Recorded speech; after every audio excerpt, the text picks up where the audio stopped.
Hello and welcome to our webinar today on why guide bearings fail prematurely. My name is John Kozel and I'm president of SIMS Pump Valve Company. SIMS is located in the United States.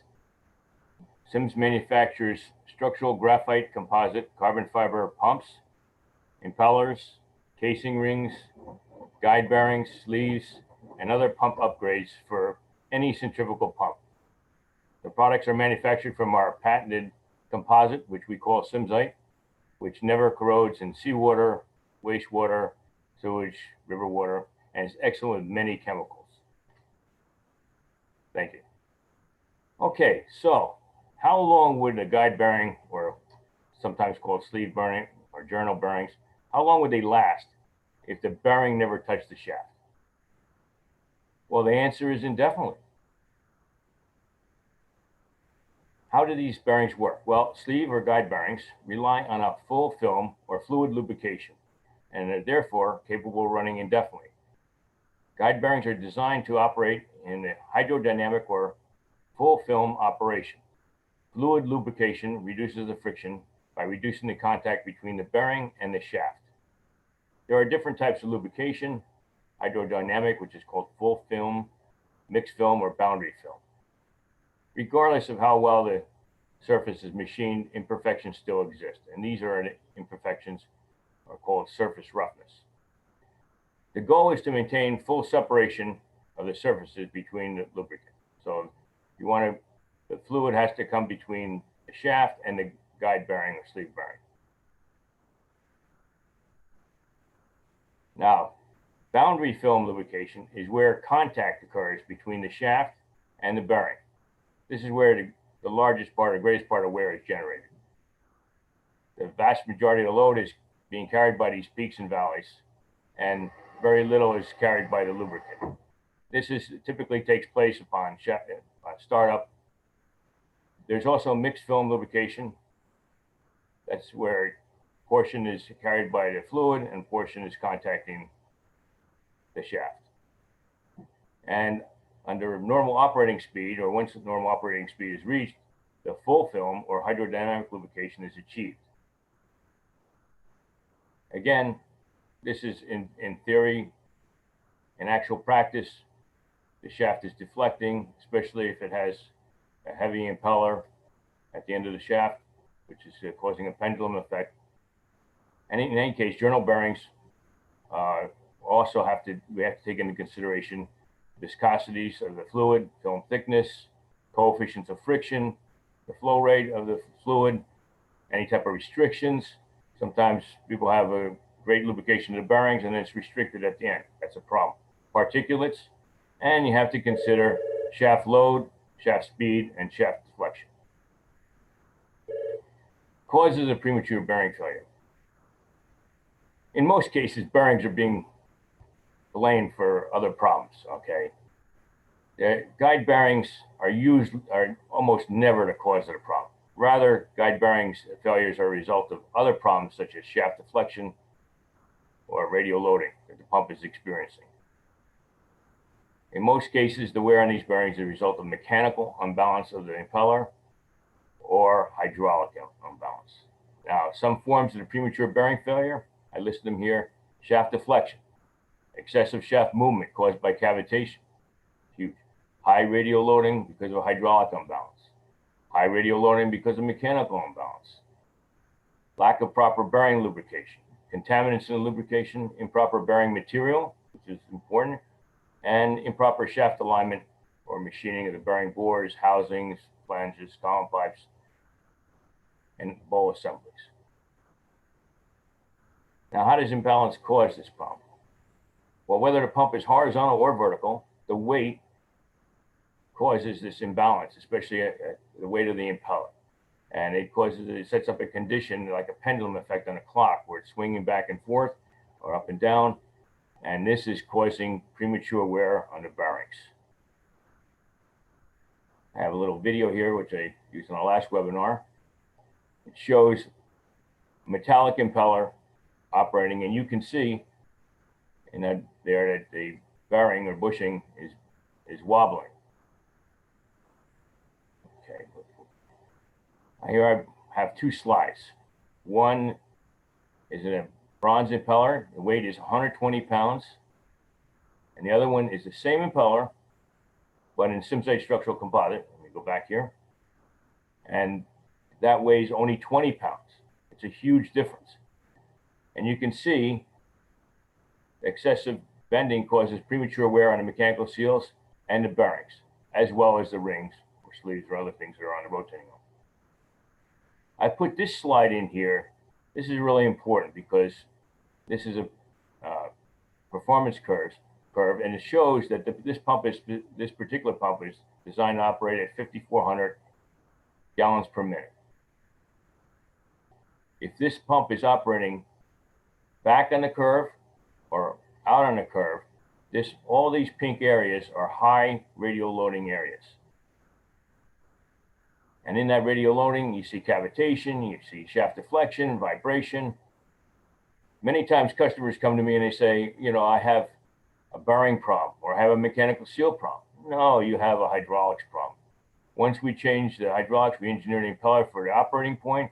We put the impeller so that it's operating between 5% plus or minus of the best efficiency point. The problem goes away. It doesn't matter. The problem is not the bearing. The problem is the impeller. Especially today, people are buying impellers from overseas. Sometimes they think they're getting a good deal. You're not getting good deals. A lot of these impellers are poorly cast. They come with a mechanical imbalance. Just the other day, I spoke with someone who told me that on the West Coast, told me the impeller was so bad, it was a 20-inch diameter impeller, that they couldn't even balance it mechanically. Think about hydraulically. Well, unless all those vane passages are within 1/1000th of each other, you have a hydraulic imbalance. And if it's not designed correctly, you have a radial loading problem. All these cause huge problems for your seals and bearings. Okay, bearing material selection. It's huge. It's an important factor.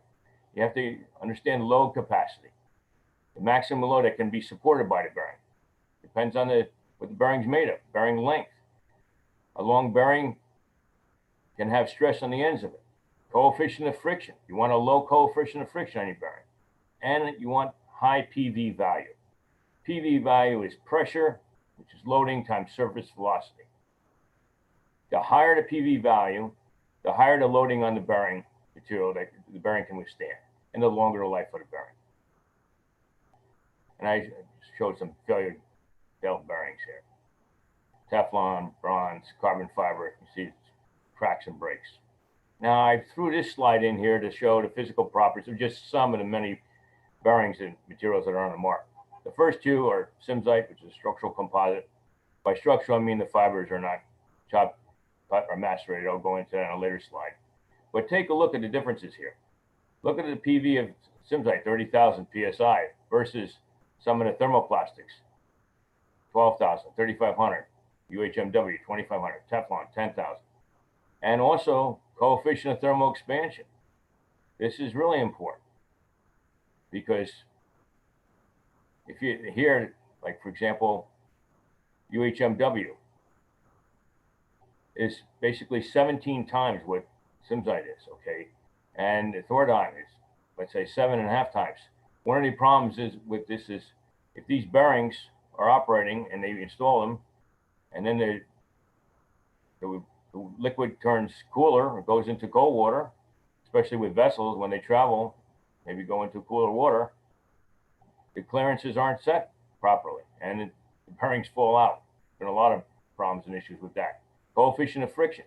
You want a low coefficient of friction. Bronze is very strong, but it has a much higher coefficient of friction. It also corrodes and wears and is subject to erosion. Okay, now I thought it would be important to go over some of these things, especially for composite bearings, because there's so many on the market. Basically, there are two types of resins, thermoplastic and thermoset resins. Thermoplastic resins, the molecules are held together by secondary molecular compounds. Therefore, they break down under pressure and temperatures. Two things you do not want in your pump. Examples of these are Teflon, PEEK, Thordon, etc. They're all thermoplastics, and they all will break down under pressure and temperature. Thermoset resins, the molecules are cross-linked. they will not break down under pressure or temperature. Examples would be SIMSITE, which is structural composite, and non-structurals like Orclad and Ryotex.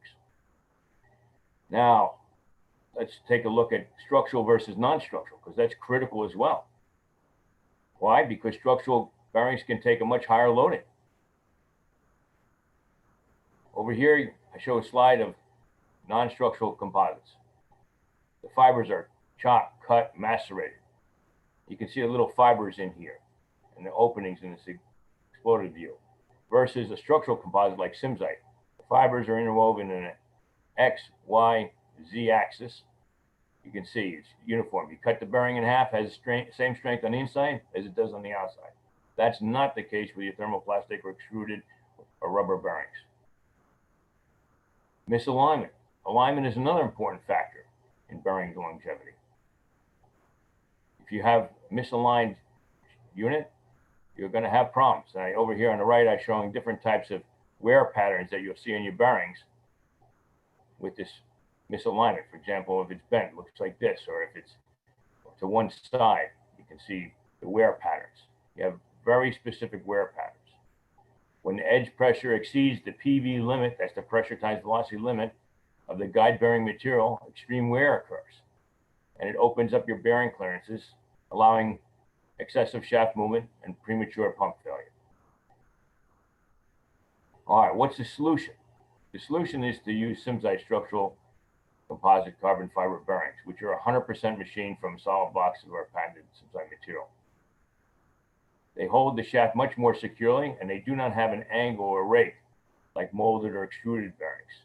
And unlike thermoplastic bearings like PEEK and Teflon, they will not break down under pressure or temperature.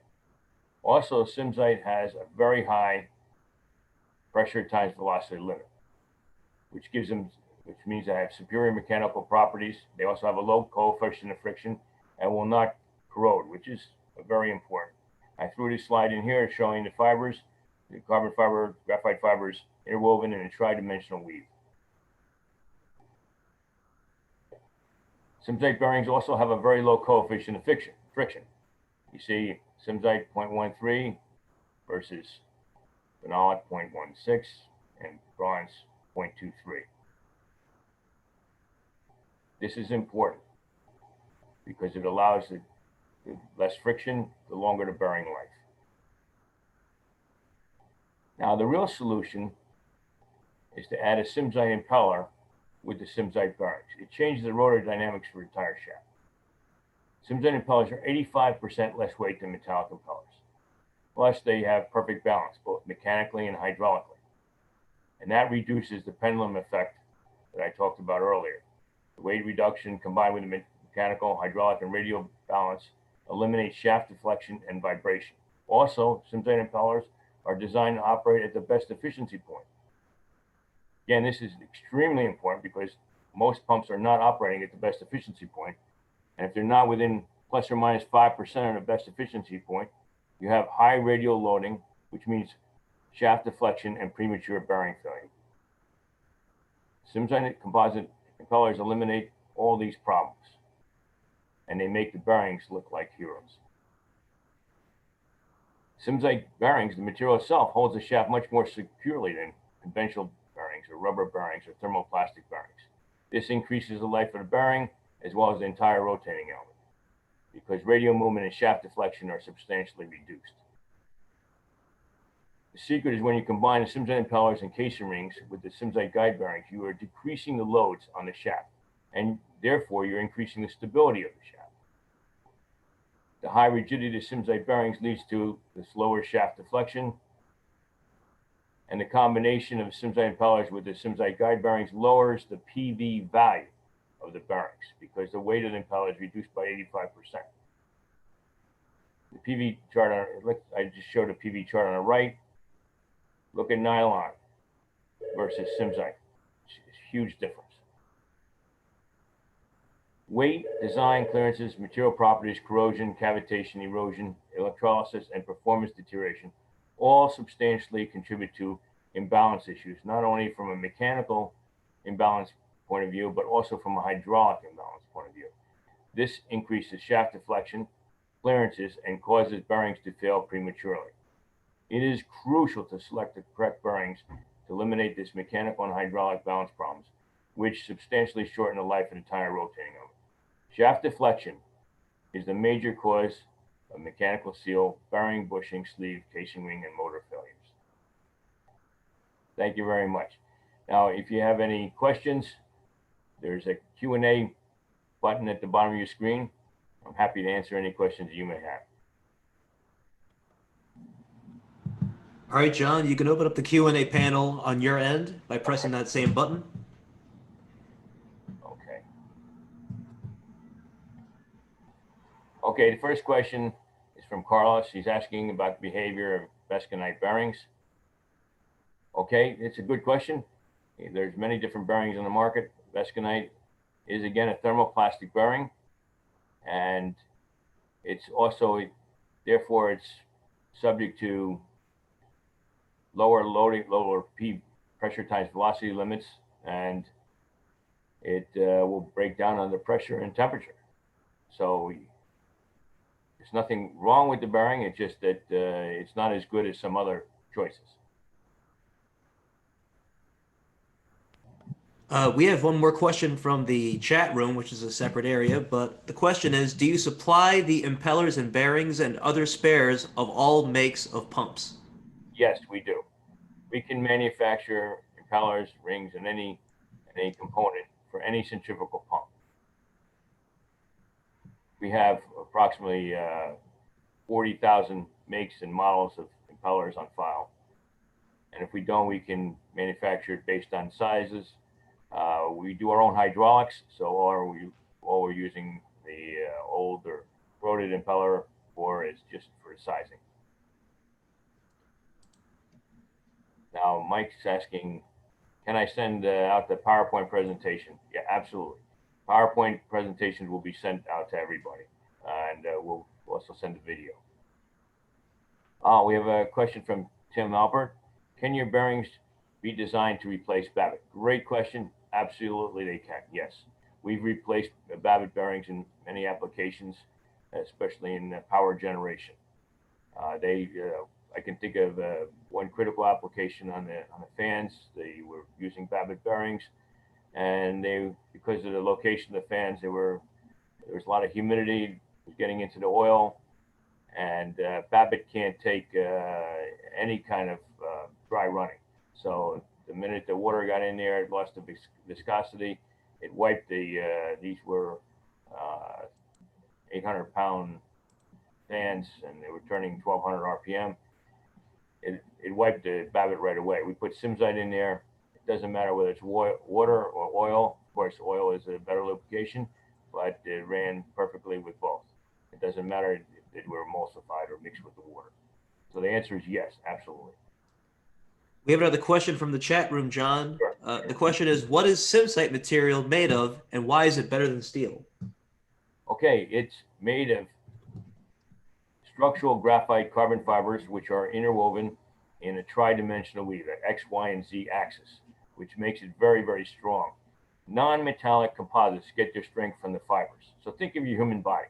We're a composite, right? We have bones, organs, flesh. If we didn't have bones, we wouldn't be able to walk around. If our bones are broken, we have a huge problem, right? I mean, bones are broken, we're done, right? It's the same thing with non-metallic composites. They get their strength from the fibers. So if your bones are broken, if your fibers are broken, chopped, cracked, or macerated, and that's when you mold, that's what they do. They use fibers which are chopped or cut. So you don't really have the mechanical strength. So with SIMSITE, you have this tremendous mechanical strength. That's why we machine everything from solid blocks. And when we machine from a solid block, not only do you have perfect machining and perfect balance, but you also have a much stronger unit. Why is it better than steel or bronze? Absolutely, because they corrode. They corrode and they wear. Also, when the metal wears, when the clearance is open, you're finished. With a composite, like SIMSITE, it's always trying to close. Not only does it not wear like the metal ones do, but it's always trying to close. An example would be for the high flow pumps for main intake pumps for power generation in Long Island. We were replacing the impeller guide bearings for main circulators. Now these are vertical pumps. They take 4 or 5 bearings. These are 12 inches in diameter. Originally they used bronze, but the life on the bronze bearings was about a year. They tried to use rubber. They got, instead of 12 months, they got 14 to 16 months. When they put SIMSITE bearings in, they got 8 to 10 years. It's a huge difference. Again, you don't have the wear. You have a much lower coefficient of friction. It controls the film much better. It has tighter clearances. This all affects the life of the bearing itself. Okay, we have a question from Mike Patone.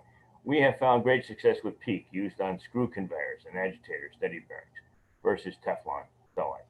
You indicate SIMS is better. Can you elaborate? Yes, the SIMS is a structural composite, so it will take much higher loading than the PEEK will. Also, a big problem with PEEK is if the loading gets too high or temperature gets too great, but usually it's the pressure because PEEK has a very high temperature limitation of 500 degrees, but the loading becomes too high.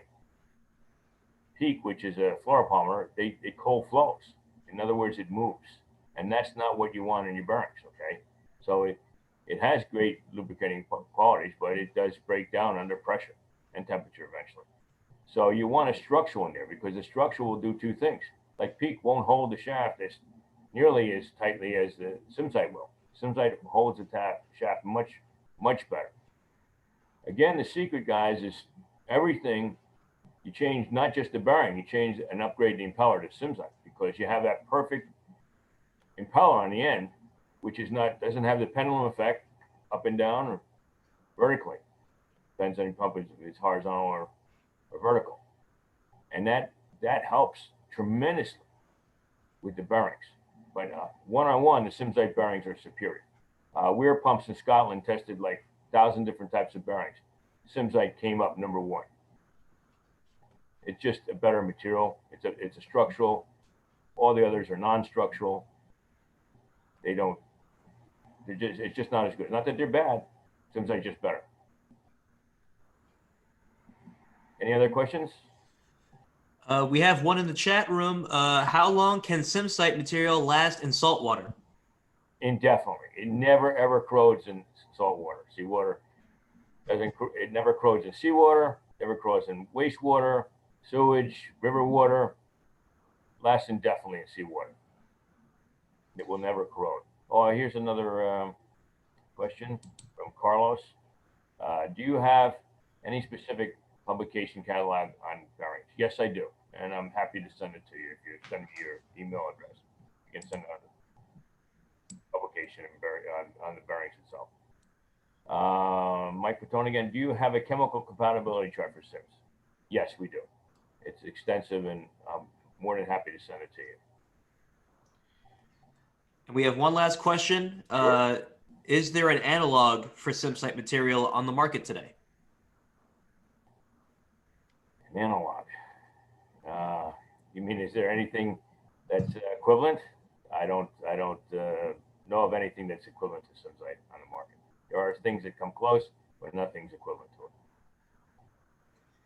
Very good. I believe that's all the questions. Thank you very much. Appreciate you listening to our webinar. Thank you.